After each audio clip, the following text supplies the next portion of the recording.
ನಮಸ್ತೆ ಎಲ್ಲರಿಗೂ, ದೀತಸ್ ಕಿಚನ್ಗೆ ಸ್ವಾಗತ. ಇವತ್ತು ನಾನು ನಿಮಗೆ ಬ್ರೊಕೊಲಿ ಮತ್ತು ಬಟಾಣಿಯಿಂದ ಸೂಪರಾಗಿರುವಂತಹ ಕುರ್ಮಾ ಮಾಡಿ ತೋರಿಸ್ತಾ ಇದ್ದೀನಿ. ಇದು ದೋಸೆ, ಅನ್ನ, ಚಪಾತಿಗೆಲ್ಲ ತುಂಬಾ ಚೆನ್ನಾಗಿರುತ್ತೆ. ಅಷ್ಟೇ ಅಲ್ಲ, ಬ್ರೇಕ್ಫಾಸ್ಟ್ಗೆ ನೀವೇನಾದರೂ ಮಾಡಬೇಕು ಕುರ್ಮಾ ಥರ ಟೈಪ್ ಅಂತ ಅಂದ್ಕೊಂಡಿದ್ರೆ ಈ ಕುರ್ಮಾ ಮಾಡಿ ಖಂಡಿತವಾಗ್ಲೂ ಎಲ್ಲರೂ ಇಷ್ಟಪಟ್ಟು ತಿಂತಾರೆ. ತುಂಬ ಈಸಿ ಇದೆ ಮಾಡೋದು ಹೇಗೆ ಅಂತ ಹೇಳ್ತೀನಿ, ಬನ್ನಿ. ಮೊದಲಿಗೆ ಒಂದು ಜಾರಿಗೆ ಒಂದು ಟೊಮೊಟೊವನ್ನು ಕಟ್ ಮಾಡಿ ಹಾಕ್ಕೊಳ್ತಾ ಇದ್ದೀನಿ. ಇದರ ಜೊತೆಗೆ 1.5 ಇಂಚಷ್ಟು ಶುಂಠಿ ಹಾಕ್ಕೊಳ್ತಾ ಇದ್ದೀನಿ. ಹಾಗೆ ಒಂದು 10-15 ಎಸಳಷ್ಟು ಬೆಳ್ಳುಳ್ಳಿನ ಹಾಕ್ಕೊಳ್ತಾ ಇದ್ದೀನಿ.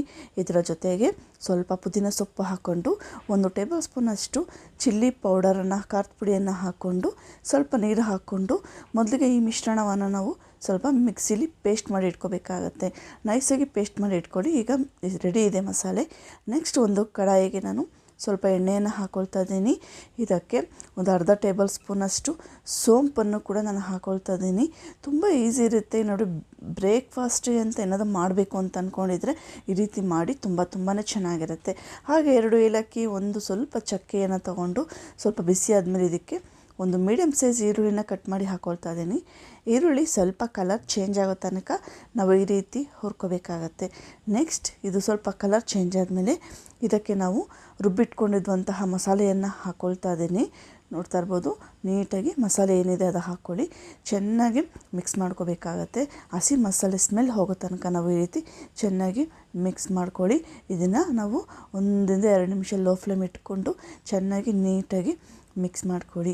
ಇದೆಲ್ಲ ಚೆನ್ನಾಗಿ ಮಿಕ್ಸ್ ಆದಮೇಲೆ ಇದಕ್ಕೆ ನಾನು ಒಂದು ಬ್ರೋಕೊಲಿನ ಕಟ್ ಮಾಡಿ ಹಾಕ್ಕೊಳ್ತಾ ಇದ್ದೀನಿ. ಬಿಸಿನೀರಲ್ಲಿ ಸ್ವಲ್ಪ ಉಪ್ಪು ಹಾಕಿ ವಾಶ್ ಮಾಡಿ ನಾನು ಹಾಕ್ಕೊಳ್ತಾ ಇದ್ದೀನಿ. ನೋಡಿ, ಇದರಲ್ಲಿ ಕರೆಕ್ಟಾಗಿ 1 ಕಪ್ಪಷ್ಟು ಆಗಿದೆ.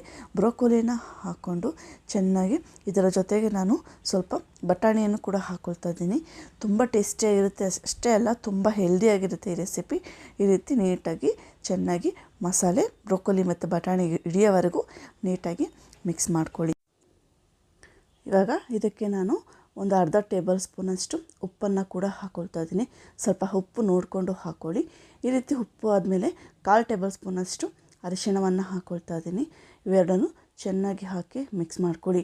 ಇವಾಗ ನೀವು ಸ್ವಲ್ಪ ಮೀಡಿಯಮ್ ಟು ಹೈ ಫ್ಲೇಮ್ ಇಟ್ಕೊಂಡು ಎಲ್ಲವನ್ನು ಚೆನ್ನಾಗಿ ಮಿಕ್ಸ್ ಮಾಡ್ಕೋಬೇಕಾಗತ್ತೆ. ನೆಕ್ಸ್ಟ್ ಇವಾಗ ಇದಕ್ಕೆ ನಾನು ಒಂದು ಅರ್ಧ ಟೇಬಲ್ ಸ್ಪೂನಷ್ಟು ಗರಂ ಮಸಾಲೆಯನ್ನು ಹಾಕ್ಕೊಳ್ತಾ ಇದ್ದೀನಿ. ಹಾಗೆ ಇದರ ಜೊತೆಗೆ ನಾನು 1 ಟೇಬಲ್ ಸ್ಪೂನಷ್ಟು ಧನಿಯಾ ಪುಡಿಯನ್ನು ಕೂಡ ಹಾಕ್ಕೊಳ್ತಾ ಇದ್ದೀನಿ. ನಿಮ್ಗೆ ಇನ್ನೂ ಸ್ವಲ್ಪ ಸ್ಪೈಸಿ ಬೇಕು ಅಂದರೆ ಚಿಲ್ಲಿ ಪೌಡ್ರ್ ಇನ್ನೂ ಸ್ವಲ್ಪ ಈ ಟೈಮಲ್ಲೇ ನೀವು ಆ್ಯಡ್ ಮಾಡ್ಕೊಳ್ಬೋದು. ಚೆನ್ನಾಗಿ ಮಿಕ್ಸ್ ಮಾಡ್ಕೊಳ್ಳಿ. ನೋಡಿ, ಈ ರೀತಿ ನೀಟಾಗಿ ಮಸಾಲೆಲ್ಲ ಚೆನ್ನಾಗಿ ಮಿಕ್ಸ್ ಮಾಡ್ಕೊಂಡ್ಮೇಲೆ ನೀರಿನ ಅಳತೆ ನೋಡಿಕೊಂಡು, ಯಾಕಂದರೆ ಬಟಾಣಿ ಮತ್ತು ಬ್ರೋಕೊಲಿ ಸ್ವಲ್ಪ ಬೇಯಬೇಕಾಗುತ್ತೆ. ಸೊ ನೀರಿನ ಪ್ರಮಾಣ ನೋಡಿಕೊಂಡು ನೀವು ಹಾಕ್ಕೊಂಡು ಲಿಡ್ ಕ್ಲೋಸ್ ಮಾಡಿಕೊಂಡು ನೀವು ಒಂದು 4-5 ನಿಮಿಷ ಬೇಯಿಸ್ಕೋಬೇಕಾಗತ್ತೆ. ಈ ರೀತಿ ನೀಟಾಗಿ ನೋಡ್ಕೊಳ್ಳಿ. ಸ್ಟಾರ್ಟಿಂಗ್ಗೆ ತುಂಬ ನೀರು ಹಾಕೊಳ್ಳೋಕೆ ಹೋಗಬೇಡಿ, ಸ್ವಲ್ಪ ನೋಡಿಕೊಂಡು ಹಾಕ್ಕೊಳ್ಳಿ. ಚೆನ್ನಾಗಿ ಕುದಿ ಬರಲಿ. ಈ ಟೈಮಲ್ಲಿ ಬೇಕಾದರೆ ನೀವು ಸ್ವಲ್ಪ ಉಪ್ಪು ಟೇಸ್ಟನ್ನ ನೋಡಿಕೊಂಡು ಬೇಕಾದರೆ ನೀವು ಲಿಡನ್ನು ಕ್ಲೋಸ್ ಮಾಡ್ಕೊಳ್ಬೋದು. ತುಂಬ ಈಸಿ ಇರುತ್ತೆ ಈ ರೆಸಿಪಿ. ಅಂತೂ ನೀವು ಚಪಾತಿ, ಅನ್ನ, ಪೂರಿಗೆಲ್ಲ ತುಂಬಾ ಟೇಸ್ಟಿಯಾಗಿರುತ್ತೆ. ಅದ್ರ ಜೊತೆಗೆ ತುಂಬ ಹೈ ಪ್ರೋಟೀನ್ ಇರುತ್ತೆ.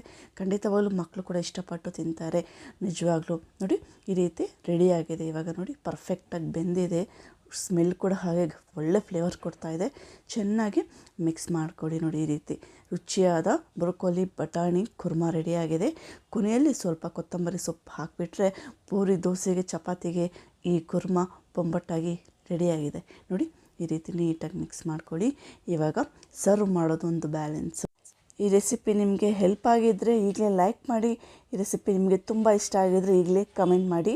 ಅಷ್ಟೇ ಅಲ್ಲ, ಇದೇ ಥರ ಹೆಚ್ಚಿನ ರೆಸಿಪಿಗಳು ಬೇಕು ಅಂತ ಅಂದರೆ ನನ್ನ ಚಾನಲ್ನ ನೀವು ಸಬ್ಸ್ಕ್ರೈಬ್ ಮಾಡ್ಕೊಳ್ಳಿ. ಅಲ್ಲಿ ಎಲ್ಲ ಥರ ಕ್ಯಾಟಗರಿ ವೈಸ್ ನನ್ನ ವೀಡಿಯೋಸ್ನ ಅಪ್ಲೋಡ್ ಮಾಡಿದ್ದೀನಿ. ಎಲ್ಲ ವೀಡಿಯೋಸ್ಗಳು ನಿಮಗೆ ಖಂಡಿತವಾಗ್ಲೂ ಹೆಲ್ಪ್ ಆಗುತ್ತೆ ಅಂತ ಅಂದ್ಕೊಂಡಿದ್ದೀನಿ. ರುಚಿಯಾದ ಬ್ರೊಕೊಲಿ ಬಟಾಣಿ ಕುರ್ಮಾ ನೀವು ಮನೇಲಿ ಟ್ರೈ ಮಾಡಿ, ಬಂದು ನನಗೆ ಕಮೆಂಟ್ ಮಾಡಿ. Thanks for watching.